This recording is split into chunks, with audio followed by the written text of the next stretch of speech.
sabi dito sa discussion question, how does trusting God's promises give us the courage? Face challenges head on. Alright, so hindi kasi natin yun hindi natin to kaya kapag hindi natin kilala si Lord, right?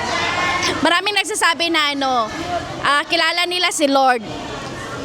Pero honestly, hindi talaga nila kilala kung ano yung mga kakayahan ni Lord. Kasi especially doon sa mga walang relasyon. Kaya praise God kasi may relationship na tayo. Kapag sinabing may relationship, may mga Bible reading tayo, may prayer, may mga ganitong sinasamahan tayo every Sunday, yung mga ganun. Kaya ito, basic lang to, oo. Pero ito yung pinaka-fundamental. Ito yung dapat pinaka-foundation sa bawat isa sa atin. Dito sa buhay natin. So kapag may mga ganito na like halimbawa may mga Bible reading tayo, isa 'yon. Dito natin nakikilala yung mga characteristic ni Lord.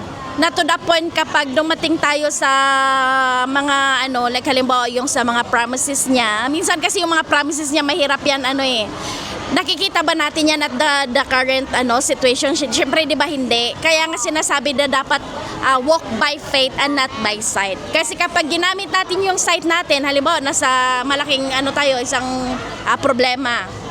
Kapag tinitingnan natin siya sa mata, hindi talaga natin yan nakikita with our naked eyes. Pero kapag merong tayong faith, doon natin malalaman na okay, may mga pangako si Lord, pero paano natin 'yun paano natin 'yun ma-achieve, 'di ba?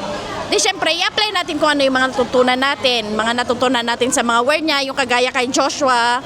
Sa 'di ba yung 10 spies na pinadala doon sa Promised Land, 'di ba dalawa lang sila ni Caleb yung parang naniwala. Dalawa lang bumalik. Yes.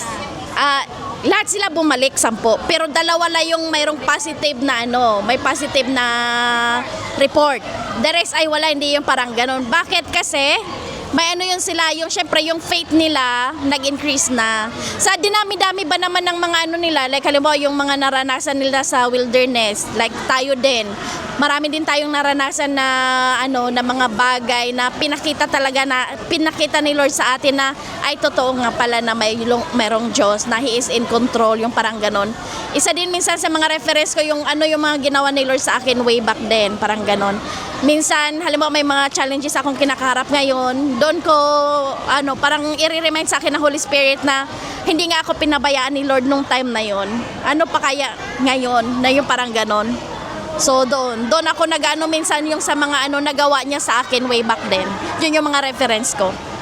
Kaya ako na overcome yung mga challenges ko head on, parang ganoon. Amen.